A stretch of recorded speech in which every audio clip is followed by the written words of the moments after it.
네, 지난 3일에 방송된 KBS 유희열의 스케치북 신년 특집에서 이름을 아주 제대로 알리고 온 사우스 카니발의 영상 보셨는데요. 유네스코 인류 무형문화유산으로 등재된 제주 해녀 문화처럼 지역적인 것이고 세계적이다라는 말이 있습니다. 이처럼 지역 콘텐츠로 지역을 넘어 무한한 가능성을 보여주고 있는 사우스 카니발과 함께 신년을 맞아 이야기를 나눈 자리 마련을 했습니다. 오늘 이 자리에 보컬 강경환 씨와 또 베이스 고수진 씨 나오셨습니다. 두 분 안녕하세요. 네, 안녕하세요. 네, 안녕하세요. 안녕하세요. 네. 먼저 사우스 카니발의 리더이자 또 보컬을 네. 담당해주고 계시는 경환 씨가 네. 신년 인사와 함께 또 밴드 소개를 좀 간략하게 해주실까요? 네, 안녕하세요. 저희는 제주를 중심으로 활발하게 활동하고 있는 사우스 카니발이라는 밴드고요. 내년에도 올해도 계속 변함없이 많은 사랑 부탁드리고요. 새해 복 많이 받으세요. 네. 앞서 영상으로 봤지만 네. 유희열의 스케치북 신년 특집 네. 방송에서 아주 제주를 대표하는 밴드로서 무대에 섰습니다. 어떠셨어요? 우선 우승을 무조건 해야겠다라는 생각을 했었어요. 그 이유가 뭐 다른 이유보다는 제주에 있는 뮤지션들, 동료 뮤지션들에게 제주를 지역을 떠나지 않고 수도권으로 꼭 가지 않더라도 할 수 있다라는 걸 증명해 보이고 싶은 욕심이 있었기 때문에 꼭 우승을 하고 싶다라는 생각을 했는데 아쉽게도 그러지 못해서 동료 뮤지션들에게 미안한 마음이 듭니다. 네. 그러니까 그게 이제 출연 자유 이용권을 놓고 여러 팀들과 경연하는 방식이었죠. 네, 맞습니다. 어떠셨어요, 수진 씨는?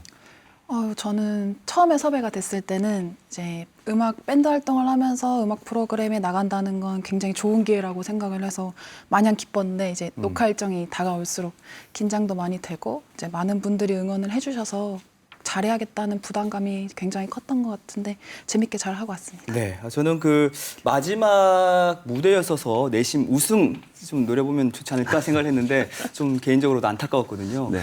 사우스 카니발의 음악을 좀 얘기해 보면 어떤 추구하는 음악의 정체성 이런 게 있을 것 같아요. 어떤 건가요? 네, 저희는 스카 밴드로 많이 알려져 있지만 사실 꼭 스카라는 장르만 하는 게 아니라 네. 크게 역사적으로 지배를 했던 민족의 음악과 지배를 당했던 민족의 음악으로 나뉘는데 저희는 그 지배를 당했던 민족의 음악을 어떤 정체성으로 담고 있는데요.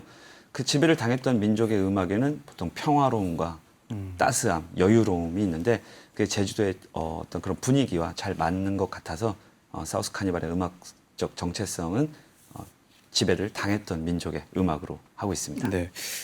노래를 좀 듣다 보면 제주의 정치가 이렇게 저도 모르게 느껴지는 그런 기분이 들거든요. 네. 그러면 제주가 이 밴드에게 주는 어떤 음악적 영감 분명히 있을 것 같아요. 네, 저희가 이제 음악을 하면서 가장 중요한 건 이제 진정성이다라고 생각을 하고 있습니다. 근데 저희가 나고 자라고 이제 살고 있는 제주도에서 느끼는 감정, 기분들을 이제 음악에 담으려고 많이 노력하고 있고요. 네. 그리고 따뜻하고 여유롭고 이제 활기찬 그런 섬 특유의 정서가 아무래도 저희 음악에 많은 영향을 주는 것 같습니다. 네.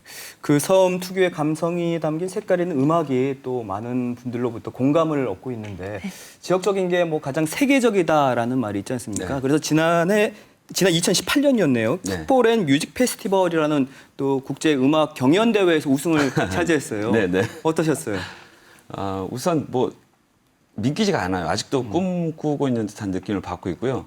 근데 거기서 확실하게 느낀 거는 할 수 있구나. 지역을 벗어나지 않고도 할 수 있구나라는 그런 자신감을 확실하게 가지고 오게 되었습니다. 네. 수진 씨도 좀 느꼈던 게 있을 것 같습니다. 네, 일단 너무 생각지도 못했어서 정말 기뻤고요. 그리고 저희의 언어는 당연히 못 알아듣지만 장르, 나라 불문하고 이제 진정성이 담긴 음악을 했을 때 많은 사람들이 좋아해 주시는구나라고 그렇게 느꼈던 무대였던 것 같습니다. 혹시 우승할 거라고 처음부터 기대하셨어요?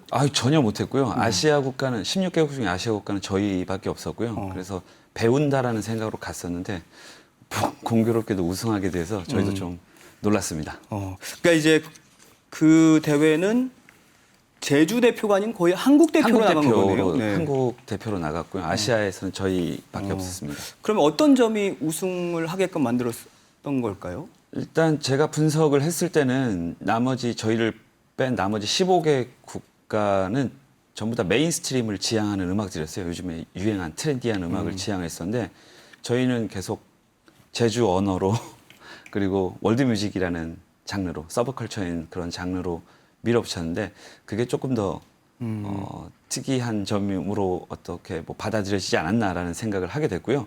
사실 국가의 대표로 나오는 뮤지션들은 실력은 누가 더 낫다라고 가늠할 수가 없어요. 다 잘하기 때문에 네네.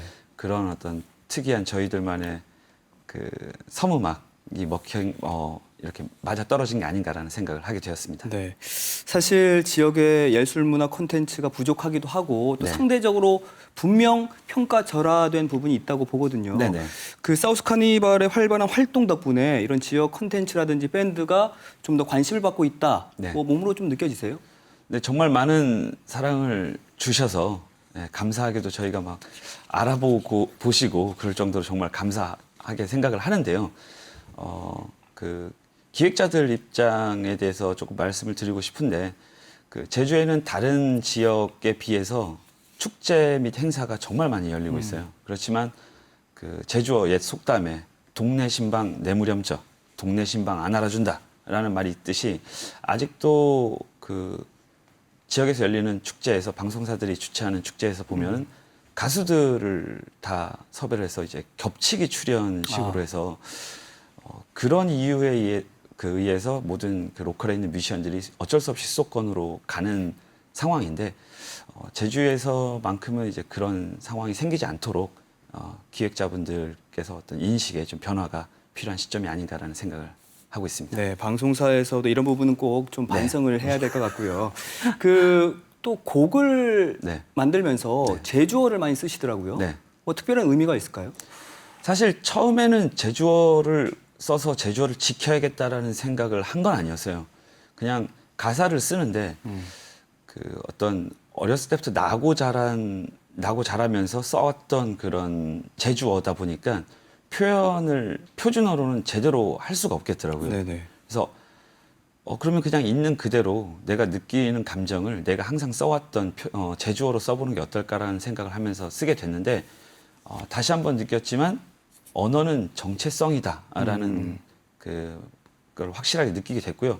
그래서 뭐 앞으로도 지금 뭐 많은 분들이 사랑해 주시기 때문에 감사하고 보답하는 마음으로라도 제주어를 제주의 문화를 전 세계에 알리겠다는 사명감을 갖고 활동해야겠다고 생각을 하고 있습니다. 네. 수진 씨, 그 제주 지역의 색깔을 노래로 표현하는 이제 제주를 대표하는 밴드로서 뭐 앞으로 이렇게 좀 나아가야겠다. 혹은 어떤 뭐 좀 필요한 점, 노력해야 될 점이 있다. 뭐가 있을까요? 우선 제 생각에 가장 필요한 건 지속성, 꾸준함이 아마 가장 어려우면서도 필요한 부분인 것 같아요. 여러 가지 환경이나 여건에 부딪혀서 이제 포기를 하게 되는 경우가 굉장히 많은데 저희 역시도 그런 시련이 많았고, 네.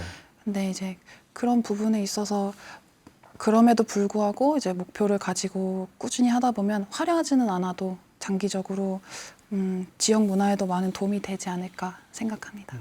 경환 씨는 어떤 노력이 필요하다고 보시나요? 우선 그 예전처럼 그냥 가만히 있으면 슈퍼스타가 탄생하는 시대는 이제는 아니라고 생각을 하거든요. 얼마 전에 그 작년이었죠. 얼마 전에 강원도청에서 그 도지사님께서 우리 강원도에도 제주의 사우스 카니발처럼 지역색이 강한 팀을 만들어라라는 지침이 행정에서 네. 내려지면서 5억이라는 큰 예산을 편성을 해서 저희에게 연락이 왔었어요. 벤치마킹을 좀 하고 싶다라고 해서 직접 제주도까지 내려오셨는데 제주에서는 작년에 그 청년문화사절단이라는 그 사업이 있었는데 1년 만에 사라진 걸 보고 좀 안타까운 생각이 들었어요. 이제는 그 가만히 있으면서 그냥 제주 뮤지션들은 왜 안 되는 걸까라고 이제 비판만 할 게 아니라 이제 관 차원에서도 그렇고 인재를 미리 발굴하고 육성을 하고 지원하는 그 시스템이 만들어져야 제주 문화가 세계 중심에 설 수 있는 날이 오지 않을까라는 생각을 하게 됩니다. 네, 뭐 이렇게 이야기를 나누다 보니까 오늘 뭐 반성해야 할 분들이 많은 것 같아요. 방송사도 그렇고 또 행정에서도 그렇고요. 그래서 마지막으로 두 분은 새해 소망이 뭔지 좀 간략하게 듣고 이 시간 마무리 짓도록 하겠습니다. 네, 경환 씨부터 해주십시오. 네, 저는 우선 뭐 쿠바 하면 시가 그리고 뭐 부에나비스타 소셜 클럽 뭐 이렇게 떠오르는 것처럼 제주 하면 한라봉, 뭐 도라르방, 사우스 카니발이 이렇게 떠오를 될 것처럼 40년 동안 계속해서 제주에서 음악을 꾸준히 해나갈 수 있는 게 저희의 꿈입니다. 네. 수진 씨는요? 저도 뭐 큰 건 바라지 않고 그냥 올해도 멤버들이랑 좋은 일, 좋은 기회 많이 찾아왔으면 좋겠고요. 네. 그리고 모두 건강했으면 좋겠고 이제 꾸준히 앞으로도 계속해서 발전해 나가는 모습 보여드리고 싶습니다. 네, 알겠습니다. 새해에도 제주의 세계 가득한 음악으로 많은 분들께 큰 즐거움 선사해 주길 기대해 보겠습니다. 오늘 두 분 나오셔서 고맙습니다. 감사합니다. 감사합니다. 고맙습니다.